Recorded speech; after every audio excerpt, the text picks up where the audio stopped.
Hello guys, welcome back to Gujju brothers. Standard 11 ની અંદર આજથી આપણે લોકો ચાલુ કરીએ છીએ આપણું ચેપ્ટર નંબર 13 હાઇડ્રોકાર્બન. ઓકે, ચલો ભાઈ.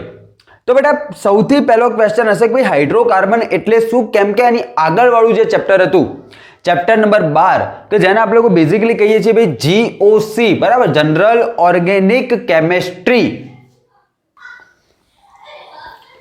અને એ ચેપ્ટરની અંદર આપણે લોકો બેઝિકલી કાર્બનિક રસાયણના પાયાના કેટલાક મહત્વના સિદ્ધાંતો આપણે લોકો શીખી ગયા છીએ કે એકચ્યુઅલીની અંદર જે આપણું કાર્બનિક રસાયણ હોય એ કોની આસપાસ ફરતું હોય છે. તો એની અંદર આપણે લોકો બેઝિકલી ભણીશું કે બેટા આપણી જોડે એક હોય કાર્બનિક રસાયણો, કાર્બનિક રસાયણ, ધ્યાનથી સમજો, કાર્બનિક રસાયણ. આ કાર્બનિક રસાયણ જે હશે એના બેઝિકલી આપણે લોકો બે ફોર્મની અંદર ડિવાઈડ કરી દઈએ. એના એક હશે બેટા હાઇડ્રોકાર્બન, હાઇડ્રોકાર્બન, અને બેટા બીજો પોર્શન જે આપણે લોકો એનો નીકાળશું એ હશે બેટા હાઇડ્રોકાર્બનના વ્યુત્પન્નો. હવે આ શું છે વ્યુત્પન્નો એટલે શું સમજાવો બેટા. કાર્બનિક રસાયણની અંદર બેઝિકલી આપણે લોકોને એટલી ખબર પડી કે ભાઈ કાર્બનિક રસાયણની અંદર આપણે લોકો કાર્બન અને હાઇડ્રોજન મેઇન ઘટકો હશે. આપણા જે કોઈ બી સંયોજન બનશે એની અંદર કાર્બનિક રસાયણની અંદર કાર્બન અને હાઇડ્રોજન આપણા મેઇન ઘટક તમને લોકોને જોવા મળશે. તો હાઇડ્રોકાર્બન એવા ઘટકો હશે કે જેની અંદર માત્ર કોણ હોવું જોઈએ? હાઇડ્રોજન અને કાર્બન જ હોવા જોઈએ. હાઇડ્રોજન અને કાર્બન સિવાયના જો કોઈ અન્ય ઘટકો હોય તો એને આપણે લોકો હાઇડ્રોકાર્બનની અંદર ઇન્ક્લુડ કરી શકીએ નહીં. એને આપણે લોકો હાઇડ્રોકાર્બન્સ કહીશું નહીં, એને કહીશું હાઇડ્રોકાર્બનના વ્યુત્પન્નો. મતલબ એવી વસ્તુ કે ભાઈ જે તમારા હાઇડ્રોકાર્બન હોય એની અંદર હાઇડ્રોજનનું વિસ્થાપન થઈ અને જે નવો ઘટક બન્યો એને આપણે લોકો કહીશું હાઇડ્રોકાર્બનના વ્યુત્પન્નો. પણ એ હાઇડ્રોકાર્બનનો જે કોઈ બી વ્યુત્પન્ન હશે એને બી આપણે લોકો શું કહીશું? કાર્બનિક પદાર્થ જ કહીશું. એક્ઝામ્પલ સમજો, માની લો ભાઈ આપણી જોડે તો CH4 અને એની રિએક્શન કરાવી મેં Cl2 સાથે, એક હાઇડ્રોજન એક ક્લોરીન સાથે -HCl, એક ક્લોરીન પેલાની સાથે લાગી ગયો તો CH3Cl. તો હવે તમે લોકો દેખો બેટા, હા તો હતો hydrocarbon, this is the hydrocarbon. પણ આ શું છે બેટા? હાઇડ્રોકાર્બનના ડેરિવેટિવ્સ છે, મતલબ કે વ્યુત્પન્નો છે. મતલબ કે એની અંદર શું થઈ ગયું? એક હાઇડ્રોજનનું વિસ્થાપન ક્લોરીન દ્વારા થયું અને ક્લોરીન ત્યાં લાગી ગયું. મતલબ કે અહીંયા તમને લોકોના સંયોજનને કાર્બન હાઇડ્રોજન સિવાય તમને લોકોને કોણ જોવા મળ્યું? ક્લોરીન પણ જોવા મળ્યું. તો એને કહીશું આપણે લોકો હાઇડ્રોકાર્બનના વ્યુત્પન્નો. તો વ્યુત્પન્ન એટલે બેઝિકલી એવી વસ્તુ, એવો સંયોજન કે જે મુખ્ય સંયોજનમાંથી ઉતરીને આવ્યો છે એને આપણે લોકો શું કહીશું બેટા? વ્યુત્પન્નો તરીકે ઓળખીએ છીએ. બોલો, પડશે ખબર એટલાની અંદર? ચલો ભાઈ, હવે આપણે લોકો જોઈએ કે ભાઈ હાઇડ્રોકાર્બન આપણે ડેલી લાઈફની અંદર આપણે લોકો ખૂબ જ વધારે પ્રમાણની અંદર ઉપયોગ કરતા હોઈએ છીએ. હાઇડ્રોકાર્બનનો આપણે આપણી ડેલી લાઈફની અંદર ખૂબ જ વધારે પ્રમાણની અંદર યુઝ કરતા હોઈએ છીએ. ક્યાં ક્યાં યુઝ કરીએ છીએ? વન બાય વન એક એક વસ્તુ દેખતા રહ્યો બેટા. તમે લોકો યુઝ કરો છો LPG, જે આપણા રસોડાની અંદર જે ગેસનો બાટલો પડેલો હશે એ ગેસના બાટલાને આપણે લોકો બેઝિકલી એને શું કહીએ? આપણે લોકો LPG તરીકે ઓળખીએ. LPG એટલે શું થઈ જાય બેટા? લિક્વિફાઈડ પેટ્રોલિયમ ગેસ, મતલબ કે પ્રવાહીકૃત પેટ્રોલિયમ વાયુ. બીજો ઘટક તમે લોકો જાણતા હશો બેટા, CNG રિક્ષા આવે છે, હે ને? મતલબ કે CNG, તો એને આપણે લોકો કહીએ છીએ કોમ્પ્રેસ નેચરલ ગેસ.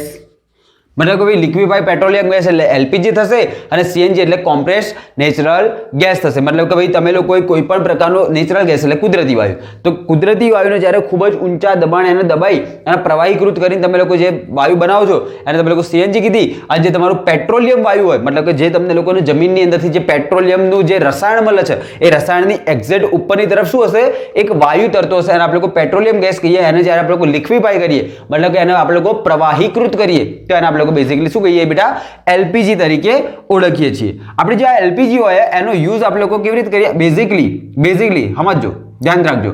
બેઝિકલી જે તમારા હાઇડ્રોકાર્બન ઘટકો હશે ને એના લોકો દહનશીલ હશે, મતલબ કે એ લોકો સળગી અને ઉર્જા ઉત્પન્ન કરતા હશે. એટલા માટે એનો આપણે લોકો સામાન્ય રીતે યુઝ કરીએ છીએ ફ્યુલની અંદર.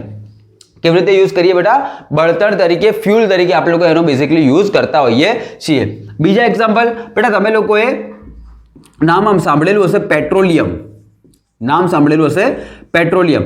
આ પેટ્રોલિયમ આપણને ક્યાંથી મળે, કેવી રીતે મળે? તો આજથી કરોડો વર્ષો પહેલા જે ડાયનાસોરના એ લોકોનો જે સમય હતો એ ટાઈમની અંદર તમને બધાને ખબર, ભાઈ એક મિટિયોરાઇડ આવીને ટકરાયો પૃથ્વી ઉપર અને એના લીધે જે પૃથ્વી ઉપરનું જે વાતાવરણ ચેન્જ થયું એના લીધે એ લોકો મરી ગયા અને એ લોકોની ડેડ બોડી હતી એ જમીનની અંદર દટાઈ ગઈ. હવે એ લોકોની ડેડ બોડી જમીનની અંદર દટાઈ જવાના કારણે શું થઈ જાય છે? એ લોકોનું કોહવાણ થાય છે, પણ જમીનની અંદર ઊંડાઈની અંદર એ દબાઈ જવાના કારણે એની ઉપર પ્રેશર કેવું લાગશે બેટા? ખૂબ જ વધારે પ્રમાણમાં. જેટલું ઊંડું હશે એની ઉપર જમીનનું પ્રેશર કેવું લાગશે? વધારે પ્રમાણમાં. અને બીજી વસ્તુ ખબર હશે, ભાઈ જમીનના પેટાળની અંદર શું રહેલું હોય? ખૂબ બધું તાપમાન રહેલું હોય અને આ તાપમાનના કારણે ત્યાંથી સમજો, આ તાપમાન અને આટલા ઊંચા દબાણના કારણે એ જે કોઈ બી વસ્તુ હતી, એ જે કોઈ બી પદાર્થ હતા, એ મોટા મોટા જે પ્રાણીઓના પદાર્થો હતા એ શેની અંદર કન્વર્ટ થઈ ગયા? કોહવાઈને પેટ્રોલિયમની અંદર કન્વર્ટ થઈ ગયા. મતલબ એકદમ જાડું રસાયણ, એક ગાઢું પ્રવાહીની અંદર કન્વર્ટ થઈ ગયા. અને આપણે લોકો પેટ્રોલિયમ કહીએ છીએ. અને આ પેટ્રોલિયમનું આપણે લોકો શું કહીએ? બેઝિકલી વિભાગીય નિશ્ચેદન કરીને એની અંદરથી અલગ અલગ પ્રકારના આપણે લોકો ઘટકોનો યુઝ કરતા હોઈએ છીએ, અલગ પાડતા હોઈએ છીએ. એક્ઝામ્પલ તરીકે હું તમને લોકોને એક્ઝામ્પલ દઉં. બેટા પેટ્રોલ તમે લોકો ઓળખો છો? હા, તો પેટ્રોલિયમમાંથી મળે છે. તમે લોકો ડીઝલ ઓળખો છો? તો ડીઝલ પણ તમને લોકોને પેટ્રોલિયમમાંથી મળે છે. તમે લોકો કેરોસીન ઓળખો છો? તો કેરોસીન પણ તમને લોકોને પેટ્રોલિયમમાંથી મળે છે. તમે લોકો ઓઇલ ઓળખો છો? એ ઓઇલ પણ તમને લોકોને પેટ્રોલિયમની અંદરથી મળતા હોય. તો આવા ઘણા બધા. તમને લોકોને ડામર ખબર હશે બેટા? ડામર. તો આ ડામર પણ ક્યાંથી મળતા હશે? તમને લોકોને પેટ્રોલિયમની અંદરથી પ્રાપ્ત થાય છે. તો આવા ઘણા બધા ઘટકો તમને લોકોને પેટ્રોલિયમની અંદરથી પ્રાપ્ત થાય છે. તમે લોકો ચેક કરો બેટા કે આ જે પેટ્રોલ છે, કે જે આ ડીઝલ છે, કે જે આ કેરોસીન છે, બેઝિકલી આ બધા ઘટકોનો આપણે લોકો યુઝ કેવો કરીએ છીએ? ફ્યુલ તરીકે કરીએ છીએ. કેવી રીતે કરીએ છીએ બેટા? ફ્યુલ તરીકે યુઝ કરીએ છીએ, કેમ કે એની અંદરથી વધારે માત્રાની અંદર આપણને એનર્જી પ્રોવાઈડ થાય છે, મળે છે. એની અંદરથી બેઝિકલી તમે લોકો સમજો કે જે એલપીજી છે, સીએનજી છે, પેટ્રોલ છે અને આ જે ઘટકો હતા, તો આ લોકોનો જ્યારે આપણે લોકો ફ્યુલ તરીકે યુઝ કરીએ તો એની અંદરથી ઉત્પન્ન થતું જે પ્રદૂષણ હોય છે એ પ્રદૂષણ એકદમ મિનિમમ હશે, એકદમ ઓછા પ્રમાણમાં હશે. જ્યારે ડીઝલ છે, કેરોસીન છે, એની અંદરથી થોડાક વધારે પ્રમાણની અંદર પ્રદૂષણ ઉત્પન્ન થતું જોવા મળશે. બોલો ભાઈ, આટલી વસ્તુની અંદર ખબર પડશે. તો આ થઈ ગઈ વાત ફ્યુલની. એના સિવાય આપણે લોકો આ રસાયણનો યુઝ ક્યાં ક્યાં કરીએ છીએ? તો બેટા તમે લોકોએ વેસેલિન લગાવી હશે. વેસેલિન. તમે લોકોએ કેટલાક રેસાના નામ આપણે હશે. રેસા જેમ કે નાયલોન છે, આ બધા જે રેસા હોય, પોલિસ્ટાયરીન છે. પછી તમે લોકો દેખો અહીંયા લખી દઉં છું પોલિસ્ટાયરીન. પોલિથીન નામ આપ્યું છે તમે લોકો, પોલિથીન. તો આ બધે બધા ઘટકો શાના બનેલા હશે? આ બધે બધા ઘટકો તમારા કાર્બનિક પદાર્થના બનેલા હશે, તમારા હાઇડ્રોકાર્બન્સના બનેલા નોર્મલી તમને લોકોને જોવા મળશે. બોલો, પડશે ખબર બેટા આટલી વસ્તુની? તો તમારી જે અંદર જે હાઇડ્રોકાર્બન છે, મતલબ કે જે કોઈ બી કાર્બનિક સંયોજનો હશે એ તમને લોકોને વિપુલ પ્રમાણની અંદર ઉપયોગી બને છે. જીવનશૈલીની અંદર તમે જેટલી પણ વસ્તુઓ પોતાની અંદર, પોતાના બોડીની અંદર ઇન્હિબિટ કરતા હશો, ગ્રહણ કરતા હશો, એની અંદર બી આ બધે બધા ઘટકો તમે લોકો વધારે પ્રમાણની અંદર ઉપયોગ કરતા હો છો. આ સિમ્પલ વસ્તુ છે. ઓકે, ચલો હવે આગળ જઈએ. હવે આપણે લોકો જોઈએ કે જે આ હાઇડ્રોકાર્બન હતા તે હાઇડ્રોકાર્બનનું ક્લાસિફિકેશન કઈ રીતે કરશું? હાઇડ્રોકાર્બનનું ક્લાસિફિકેશન કઈ રીતે કરશું? વર્ગીકરણ કઈ રીતે કરશું? તો ધ્યાન રાખો. તો બેટા ચાલો આવી જાઓ. તો જે તમારો હાઇડ્રોકાર્બન હશે, હાઇડ્રોકાર્બન, હવે આ જે હું તમને કહેવાનો છું, જો તમે લોકો આની આગળનું ચેપ્ટર ભણેલા હશો તો તમને લોકોને પરફેક્ટલી આઈડિયા હશે કે ભાઈ શું થાય. ઓકે, ચાલો. તો હાઇડ્રોકાર્બન હશે એ બેઝિકલી અસંતૃપ્ત. ચાલો આપણે લોકો ચાલુ કરીએ. સંતૃપ્ત હાઇડ્રોકાર્બન. બીજો એક પોર્શન પડશે એનો અસંતૃપ્ત હાઇડ્રોકાર્બન, અને એક ત્રીજો પોર્શન પડશે બેટા, ધ્યાન રાખજો. એને આપણે લોકો બેઝિકલી કહીશું એરોમેટિક સંયોજનો. એરોમેટિક સંયોજનો, બરાબર.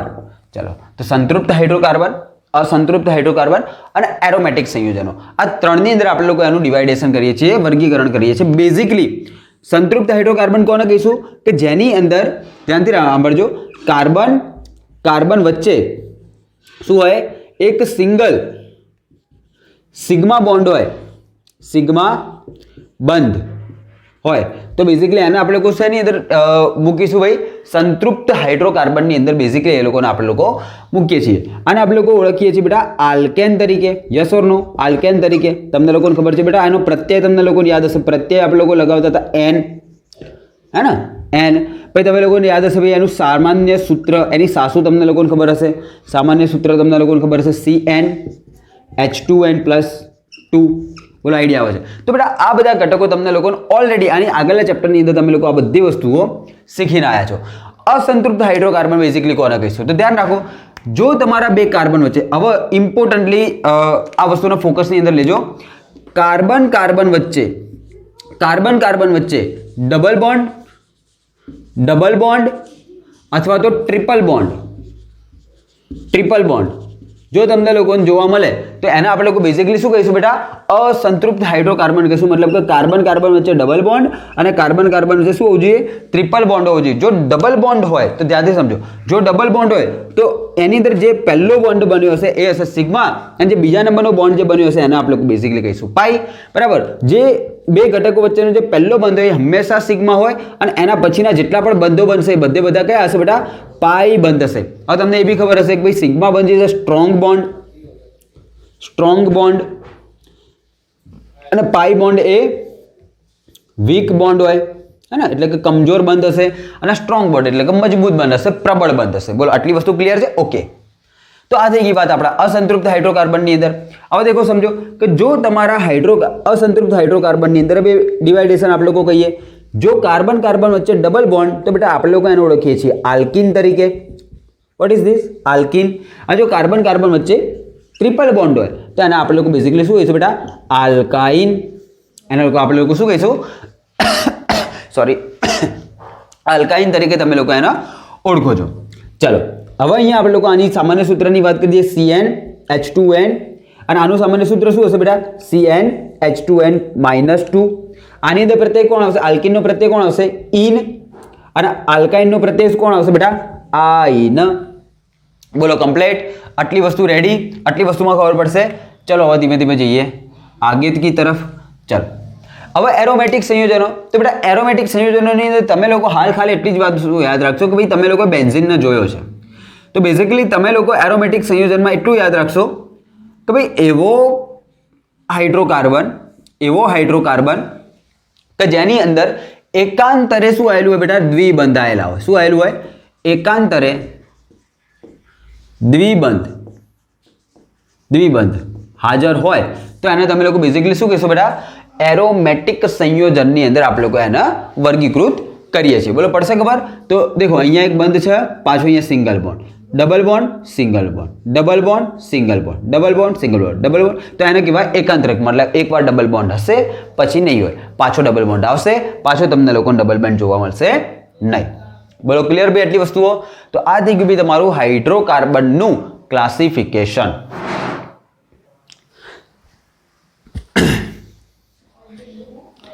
ચલો છોકરાઓ, તો આપણે લોકો શું જોઈ લીધું? આલ્કેન સંયોજનો, અને સોરી આપણે લોકો ઓકે ચલો છોકરાઓ, તો આપણે લોકો કેટલી વાર જોઈ લીધી કે ભાઈ હાઇડ્રોકાર્બનનું વર્ગીકરણ 3 પોર્શનની અંદર કર્યું.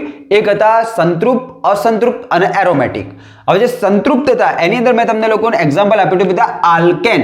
તો બેટા આજે આપણો મેઇન ટોપિક બની જશે કે ભાઈ આલ્કેન વિશે આપણે કોઈ ડિટેલની અંદર ચર્ચા કરીશું. ભાઈ આલ્કેન એટલે શું, કયા સંયોજનો કહેવાય?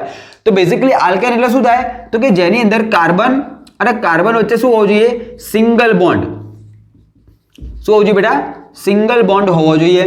બીજું શું હોય કે જે આલ્કેન સંયોજનો હશે એ આલ્કેન સંયોજનો બેઝિકલી કઈ રીતના હશે? તો કે એ લોકોની અંદર સામાન્ય જે સૂત્ર હશે એ સામાન્ય સૂત્ર તમને લોકોને જોવા મળશે CnH2n+2 ફોર્મની અંદર જોવા મળશે. બીજું શું હશે બેટા એની અંદર? કે ભાઈ એની અંદર જે પ્રત્યય હશે એ પ્રત્યય તમને લોકોને બેઝિકલી n સ્વરૂપે જોવા મળશે. હવે આલ્કેનની અંદર ચર્ચા આપણને થોડી ઘણી તો ખબર હશે કે ભાઈ એકાદ જો હું એક્ઝામ્પલ આપી દઉં તો બેટા જો હું CH4 લખું, બરાબર, તો એને કહીશું હું મિથેન. જો આની અંદરથી એક હાઇડ્રોજનને વિસ્થાનીકૃત કરી અને બીજો એક મિથાઇલ સમૂહ જોડી દો. હવે તમારા મનની અંદર ફરીથી એક ક્વેશ્ચન કે ભાઈ મિથાઇલ સમૂહ એટલે શું?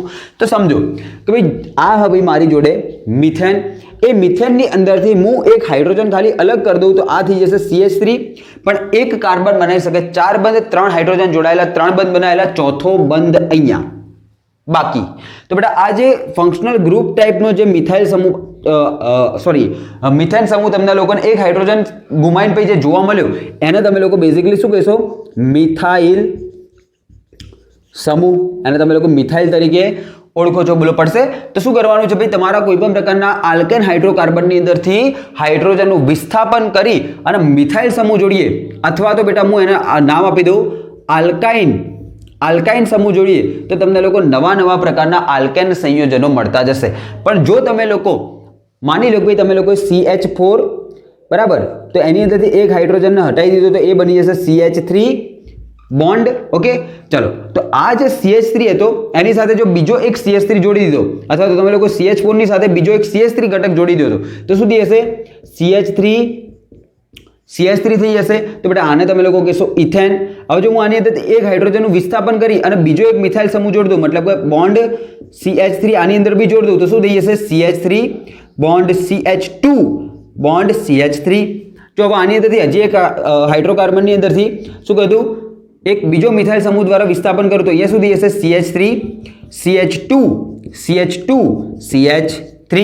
બોલો આવા છે આઈડિયા. તો આ રીતે બી તમને લોકોને જોવા મળશે. તમે લોકો આને કીધું તો મિથેન, આને કીધું તમે લોકો મિથેન, તો 2 કાર્બન હોય તો બેટા આને કહીશું આપણે લોકો ઇથ, અને પ્રત્યય લાગશે N તો એને કહીશું તમે લોકો ઇથેન. એને કહી દેશો ઇથેન. જો તમારી જોડે 3 કાર્બન હોય તો 3 કાર્બન વાળાને શું કહેવાય બેટા? પ્રોપ. અને પ્રત્યય કેવો લાગશે? N, કેમ કે બધાની વચ્ચે સિંગલ બોન્ડ છે, તો અહીં થઈ જશે બેટા તમારું પ્રોપેન. અહીંયા થઈ જશે બેટા 4 કાર્બન છે તો એ થઈ જશે બેટા બ્યુટેન. બોલો પડે છે ખબર? તો આ રીતે તમને લોકોને જોવા મળશે. હવે અહીંયા સમજો કે આલ્કેનનો જે પ્રથમ સભ્ય હતો, મતલબ કે મિથેન સભ્ય, એ મિથેન સભ્યની અંદર એક હાઇડ્રોજનનું વિસ્થાપન કરીને જો હું મિથાઇલ સમૂહ જોડતો જાઉં તો તમે લોકો ચેક કરો કે ભાઈ આગળ જતા મને અહીંયા સમાનધર્મી શ્રેણી મળે છે. સમાનધર્મી શ્રેણી મળશે. મતલબ કે સમાનધર્મી શ્રેણીની અંદર બેઝિકલી કઈ વાત થશે? તો બેટા સમાનધર્મી શ્રેણી એટલે કે એવી શ્રેણી કે જેની અંદર 2 ઘટકો વચ્ચે માત્ર CH2 નો તફાવત હોય. તો તમે લોકો દેખો અહીંયા CH3 હતું, અહીંયા CH3 CH2 CH3, મતલબ કે દેખી લો તમને લોકોને દેખાય છે કે ભાઈ CH2 નો અહીંયા તફાવત આવ્યો બરાબર. તો ખાલી કેટલાનો તફાવત હોય? 2 ઘટકો વચ્ચે CH2 નો તફાવત હોય. બીજી વસ્તુ કે ભાઈ એની અંદર 14 U અથવા તો 14 નો મોલેક્યુલર માસનો શું હોય? તફાવત આવે. તો એ જ કિસ્સાની અંદર તમે લોકો શું કરશો? એને સમાનધર્મી શ્રેણી તરીકે કહેશો. સમાનધર્મી શ્રેણીની અંદરના જેટલા પણ ઘટકો છે દરેકના રાસાયણિક ગુણધર્મો તમને લોકોને એક જેવા જોવા મળશે, પણ એ લોકોના ભૌતિક ગુણધર્મોની અંદર બદલાવ તમને લોકોને જોવા મળશે. એ ભૌતિક ગુણધર્મો એટલા માટે બદલાય છે કેમ કે જેમ સમાનધર્મી શ્રેણીની અંદર તમે લોકો આગળની તરફ જશો એ સમાનધર્મી શ્રેણીની અંદર તમને લોકોને શું જોવા મળશે બેટા? એ લોકોના મોલેક્યુલર માસમાં વધારો થતો જોવા મળશે ને એના લીધે એ લોકોના ભૌતિક ગુણધર્મો વધતા જશે અથવા તો બદલાતા જશે. બોલો આટલી વસ્તુ ક્લિયર? હવે તમે લોકો દેખો કે જો તમે લોકો આલ્કેન સંયોજનોને ભણી રહ્યા હો તો બેટા આલ્કેન સંયોજનોની અંદર ઇમ્પોર્ટન્ટ વસ્તુ યાદ રાખો ભાઈ, એરા લોકો નોર્મલ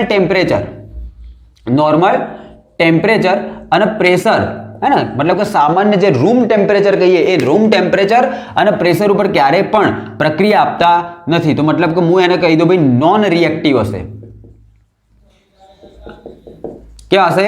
નોર્મલ ટેમ્પરેચર ઉપર નોર્મલ વાતાવરણની અંદર આ આલ્કેન સંયોજનો કેવા હશે બેટા? બેઝિકલી તમને લોકોને કેવા જોવા મળશે? નોન રિએક્ટિવ જોવા મળતા હોય છે. કેવા જોવા મળતા હોય છે બેટા? તમને લોકોને નોન રિએક્ટિવ જોવા મળતા હોય છે.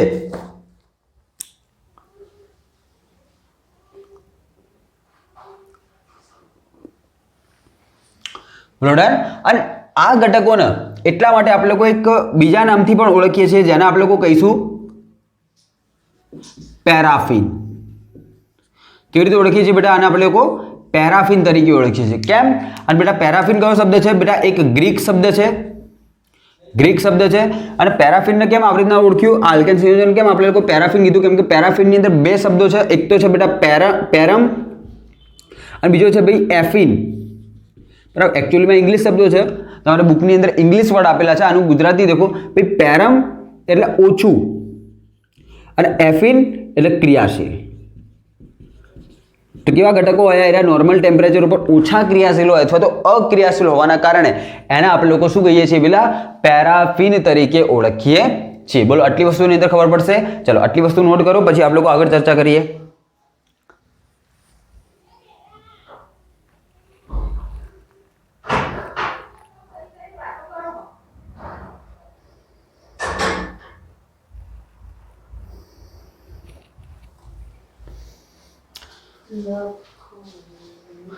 ચલો આટલી વસ્તુ ક્લિયર, આટલી વસ્તુ ડન.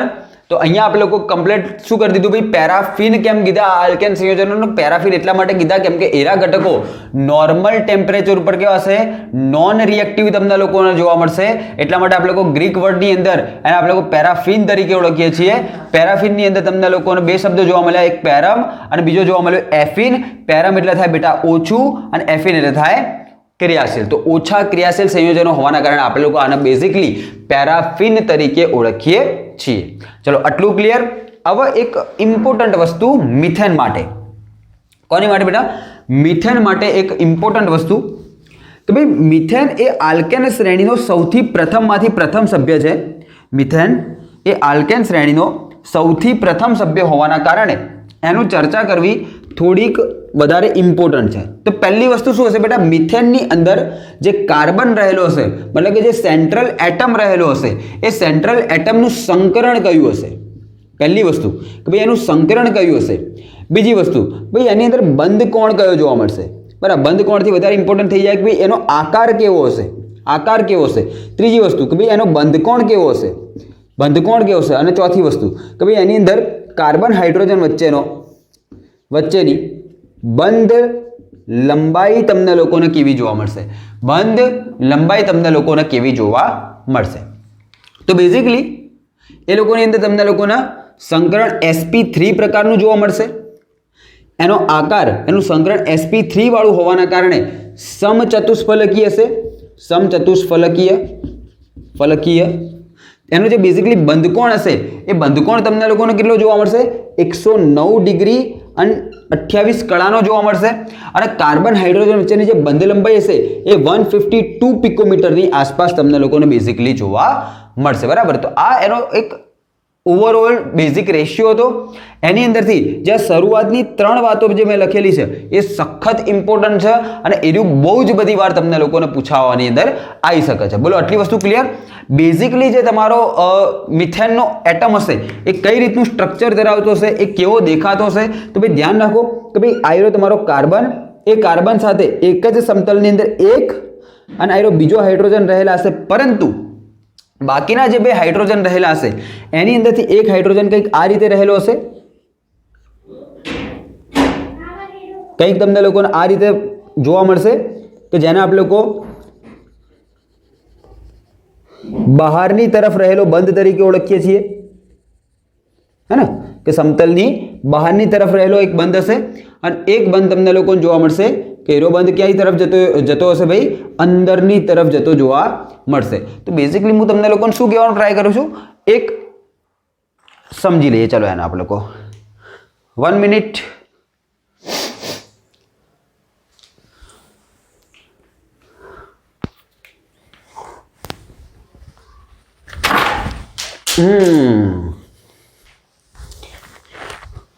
ઓકે, ચલો ભાઈ ધ્યાન રાખો.